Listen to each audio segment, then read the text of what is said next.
ஆண்டவரும் உலக இரட்சகருமாகிய இயேசு கிறிஸ்துவின் இனிய நாமத்தில் யாவருக்கும் என் அன்பின் வாழ்த்துக்கள். கர்த்தருக்கு காத்திருந்து கழுகு போல் பலனடைந்து சேட்டைகளை விரித்து உயரே எழும்பிடுவாய், புது பலன் அடைந்திடுவாய், நீ புது பலன் அடைந்திடுவாய், நீ புது பலன் அடைந்திடுவாய், நீ புது பலன் அடைந்திடுவாய். கர்த்தருக்கு காத்திருந்து கழுகு போல் பலன் அடைந்து சேட்டைகளை விரித்து உயரே எழும்பிடுவாய். அனைத்து செயல்களும் துரிதமாக நடக்க வேண்டும் என்று நினைக்கிற காலகட்டத்தில் நாம் இருக்கிறோம்.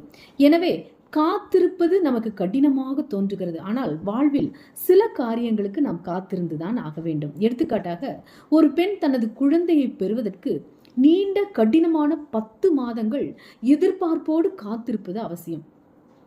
தேவனுக்கும் நமக்கும் இடையேயான உறவும் இப்படிப்பட்டது.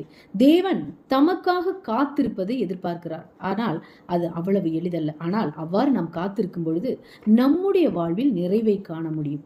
பொல்லாதவர்களை குறித்து எரிச்சல் அடையாதே என்று சங்கீதக்காரன் தொடங்குகிறார். உன்னுடைய வாழ்வில் என்ன நடக்கிறது என்பதை அறியாமல் இருக்கும் பொழுதும், மற்றவர்கள் செழித்திருக்க நீ தாழ்ந்திருக்கும் பொழுதும் தேவனிடம் கோபம் கொள்ளாதே. உனக்கென்று தேவன் ஒரு திட்டம் வைத்திருக்கிறார். அத்திட்டத்தை அவர் நிறைவேற்றுவார். அதை அவரது திட்டத்தின்படியே அவரது நேரத்தில் நேர்த்தியாய் செயலாக்குவார். அடுத்ததாக, அவர் கர்த்தரை நம்பு என்கிறார். தேவனுடைய தன்மை, அவருடைய ஞானம், அவருடைய திட்டம் என அனைத்தின் மீது முழு நம்பிக்கை வைக்க வேண்டும். நம்புவது மாத்திரமல்ல, அவருக்கு கீழ்ப்படிவதும் அவசியம். விசுவாசிப்பது மாத்திரமல்ல, அதை கிரியைகளிலும் காண்பிக்க வேண்டும். எனவேதான் அவர் கர்த்தரை நம்பி நன்மை செய் என்கிறார். நாம் மகிழ்ச்சியான ஒரு கிறிஸ்தவ வாழ்வை விரும்புகிறோம். அதற்கு சங்கீதக்காரன் கூறும் ஆலோசனைகளை நான் சொல்ல விரும்புகிறேன். அப்படிப்பட்ட வாழ்வுக்கு நாம் ஆயத்தமாக வேண்டும். தீயதை நமது சிந்தையிலும் கொள்ளக்கூடாது. இயேசுவை விசுவாசிக்கும் பொழுது கிறிஸ்தவ வாழ்வின் பயணம் ஆரம்பமாகிறது. அப்பயணத்துக்கு முடிவில்லை. அவர் நமக்கு நித்திய வாழ்வை அளிக்கிறார். இவ்வாழ்வுக்கு நாம் ஆயத்தமாக வேண்டும். அதன் முதல் படி, தீயதை செய்வதற்கு நமது சிந்தையிலும் எண்ணக்கூடாது. எந்த ஒரு செயலையும் செய்வதற்கு முன்னர் நாம் அதனை பற்றி சிந்திக்கிறோம். இதை நான் செய்யக்கூடாது, ஆனால் தான் செய்ய வேண்டும். இது தவறு என்று எனக்கு தெரியும், ஆனால் எனக்கு தேவை என்று நாம் எண்ணுகிறோம். பாவத்தை பற்றி சிந்திப்பதில் அறிவுக்கு அதிக வேலை உண்டு.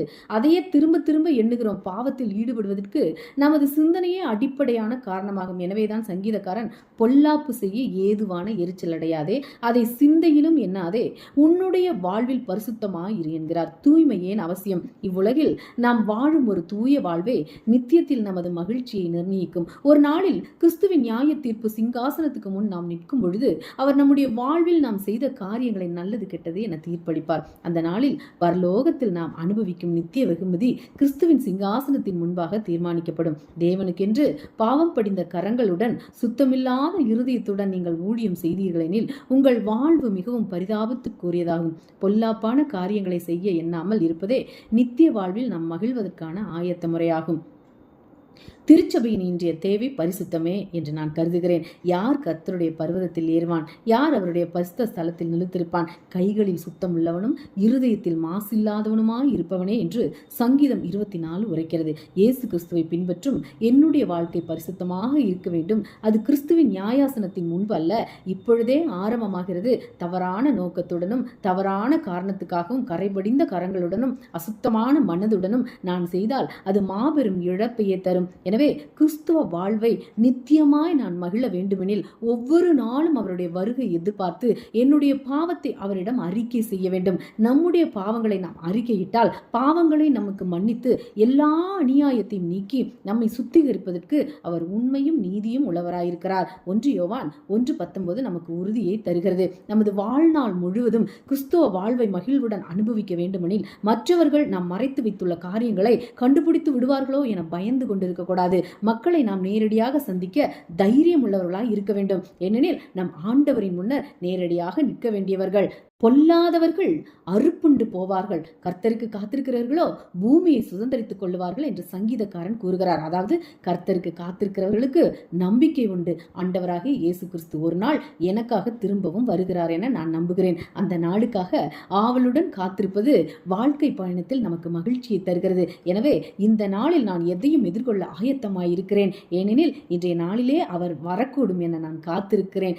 கர்த்தருக்கு காத்திருத்தல் என்பதன் பொருள் என்ன? பரிசுத்த வேதாகமத்தில் 4 இடங்களில் இச்சொடரை நாம் வாசிக்கிறோம். முதலாவது சங்கீதம் 123:2 காணப்படுகிறது. இதோ வேலைக்காரரின் கண்கள் தங்கள் எஜமான்களின் கையை நோக்கி இருக்குமா போலவும், வேலைக்காரியின் கண்கள் தன் எஜமாட்டின் கையை நோக்கி இருக்குமா போலவும், எங்கள் தேவனாகிய கர்த்தர் எங்களுக்கு இரக்கம் செய்யும் வரைக்கும் எங்கள் கண்கள் அவரை நோக்கி இருக்கிறது. ஒரு வேலையால் தனது எஜமானனை எப்பொழுதும் எதிர்நோக்கி இருக்க வேண்டும். இனி இதை செய், இங்கே வா, அங்கே செல் என்று அவரது கட்டளைக்காக காத்திருக்கிறான். அதுபோல நாமும் தேவனுடைய கட்டளைக்கு காத்திருந்து அவருடைய இரக்கத்தை பெற்றுக்கொள்ள வேண்டும். மூன்றாவதாக ஏசாயா 40:31 இவ்வாறாக காணப்படுகிறது. கர்த்தருக்கு காத்திருக்கிறவர்களோ புது பெலன் அடைந்து கழுகுகளைப் போல செட்டைகளை அடித்து எழும்புவார்கள். அவர்கள் ஓடினாலும் இளைப்படையார்கள், நடந்தாலும் சோர்ந்து போகார்கள். நாம் மலை மீது ஏறி பறந்து போகும் நாளை எதிர்பார்க்கிறோம். நான்காவதாக காத்திருத்தல் என்பது சலனமற்று அமர்ந்திருப்பதல்ல. காத்திருத்தல் என்பதற்கு மற்றொரு சொல் நம்பிக்கை எனலாம். கிறிஸ்தவ வாழ்வின் மிகப்பெரிய நம்பிக்கை இயேசு கிறிஸ்துவின் வருகையாகும். அதற்காக நாம் அனைவரும் காத்திருக்கிறோம். ஒவ்வொரு நாளும் வானத்தை பார்த்து இன்று என் ஆண்டவருடைய வருகை நாளா இருக்குமா என்று நம்பிக்கையோடு காத்திருப்பதாகும். புலம்பல் 3:22-26 நாம் நிர்மூலமாகாது இருக்கிறது கர்த்தருடைய கிருபையே, அவருடைய இரக்கங்களுக்கு முடிவல்ல, அவைகள் காலை தோறும் புதியவைகள், உமது உண்மை பெரியதாய் இருக்கிறது, கர்த்தர் என் பங்கு என்று என் ஆத்துமா சொல்லும். ஆகையால் அவரிடத்தில் நம்பிக்கை கொண்டிருப்பேன். தமக்கு காத்திருக்கிறவர்களுக்கும் தம்மை தேடுகிற ஆத்துமாவுக்கும் கர்த்தர் நல்லவர். கர்த்தருடைய ரட்சிப்புக்கு நம்பிக்கையோடு காத்திருக்கிறது நல்லது.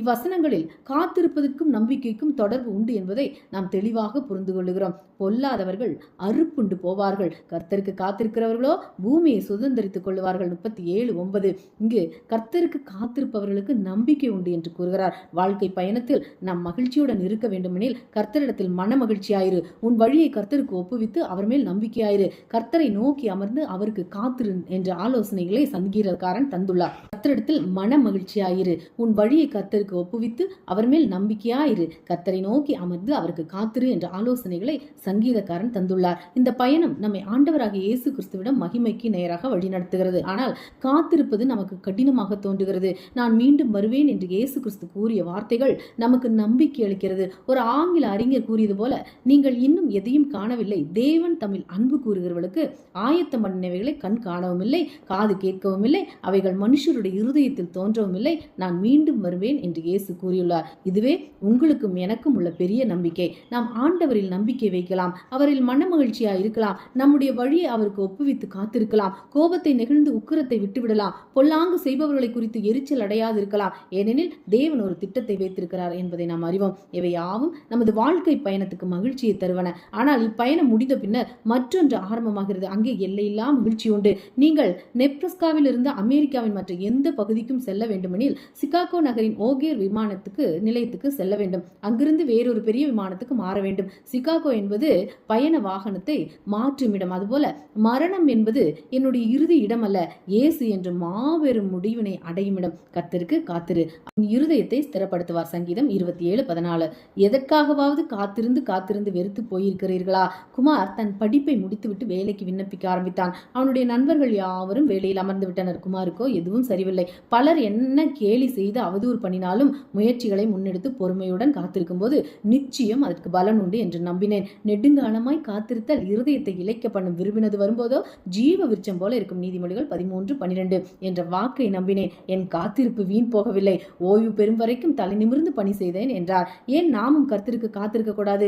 ஆடுகளை மேய்த்து கொண்டிருந்த தாவீதை சாமுவேல் அவரை ராஜாவாக அபிஷேகம் பண்ணிய உடனே தாவீது சிங்காசனத்தில் அமரவில்லை. மாறாக எத்தனையோ போராட்டங்கள், சவுலின் சதி வேலைகள், தாவீதை கொலை செய்ய காய்மாகரம் கொண்டு சவுல் அவனை துரத்திய நாட்கள் என்று பல. இத்தனைக்கும் மத்தியில் தாவீது பொறுமையுடன் கர்த்தருக்கு பயந்தவனாக உத்தமத்துடன் ஜீவித்தான். தன்னை கொலை செய்ய துரத்திய சவுலை கொலை செய்ய சந்தர்ப்பம் கிடைத்தும் கர்த்தர் அபிஷேகம் பண்ணினவரின் மேலே கை போட மாட்டேன் என்று இந்த தாவீது சவுலை கனப்படுத்தினான். காத்திருப்பு வீண் போகவில்லை. பொறுமையுடனும் தேவனுக்கு பயந்து வாழ்ந்த தாவீது சமஸ்த இஸ்ரவேலுக்கும் ராஜாவானான். மறுபுறத்தில் சாமுவேல் தீர்க்கதரிசியின் வருகைக்கு பொறுமையுடன் காத்திருக்க தவறிய சவுல் தன் ராஜ்ய பாரத்தையே இழக்க நேரிட்டது. அன்பான தேவ பிள்ளைகளை, நீங்கள் ஓடிக்கொண்டே இருக்கலாம், வேலை செய்து கொண்டே இருக்கலாம். ஆனால் ஒருவருக்காக அல்லது ஏதோ ஒரு விஷயத்துக்காக காத்திருப்பது என்பதே நம்ம எல்லோருக்கும் மிகவும் கடினமான காரியமாகும். காத்திருப்பது என்பதும் நமது சொந்த பலத்தில் அல்ல, கர்த்தரையே சார்ந்து அவருடைய வேலைக்காக காத்திருக்கும் போது நமக்கு வருவது ஜீவ விருட்சம் போலவே வரும் என்பதில் சந்தேகம் வேண்டாம். வேகமாக, மிக மிக வேகமாகவே நாட்கள் கடந்து போய்விடக்கூடிய வாய்ப்புண்டானால் பொறுமை ஒருபோதும் வெறுமையாய் போகாது. நம்பிக்கையிலே சந்தோஷமாய் இருங்கள், உபத்திரவத்திலே பொறுமையாய் இருங்கள், ஜெபத்திலே உறுதியாய் தரித்திருங்கள். ரோமர் 12:12. இதோ உங்கள் வசனங்கள் முடியும் மட்டும் காத்திருந்தேன், நீங்கள் சொல்லத்தக்கதை ஆராய்ந்து தேடு மட்டும் உங்கள் நியாயங்களுக்கு செவி கொடுத்தேன். நாம் காணாததை நம்பினோமாகில் அது வருகிறதுக்கு பொறுமையோடு காத்திருப்போம். ஆனாலும் உங்களுக்கு இறங்கும்படி கர்த்தர் காத்திருப்பார், உங்கள் மேல் மனதுருகும்படி எழுந்திருப்பார். கர்த்தர் நீதி செய்கிற தேவன், அவருக்கு காத்திருக்கிற அனைவரும் பாக்கியவான்கள். நிந்தை என் இருதயத்தை பிளந்தது, நான் மிகவும் வேதனைப்படுகிறேன். எனக்காக பரிதபிக்கிறவனுண்டோ என்று காத்திருந்தேன், ஒருவனும் இல்லை. தேற்றுகிறவர்களுக்காக காத்திருந்தேன், ஒருவனையும் காணோம். இப்பயணத்தை ஆரம்பிக்க நீங்கள் ஆயத்தமா? நீங்கள் யாரா இருந்தாலும் சரி, இயேசு என்னும் இரட்சகரை நீங்கள் ஏற்றுக்கொள்ளுங்கள். அவர் சிலுவையில் நம்முடைய பாவத்துக்கு பலியாக மரித்தார். நீங்கள் உங்களை மீட்டுக் கொள்ள முடியாது, ஆனால் இயேசுவால் கூடும். நீங்கள் அவரிடம் விண்ணப்பித்தால் அப்பொழுதே அதை செய்வார். ஆமேன். தேவன் தாமே இந்த வார்த்தைகளின் மூலம் உங்களை ஆசீர்வதிப்பாராக. நீங்கள் ஆசீர்வதிக்கப்பட்டவர்கள். அல்லேலூயா. பிரைஸ்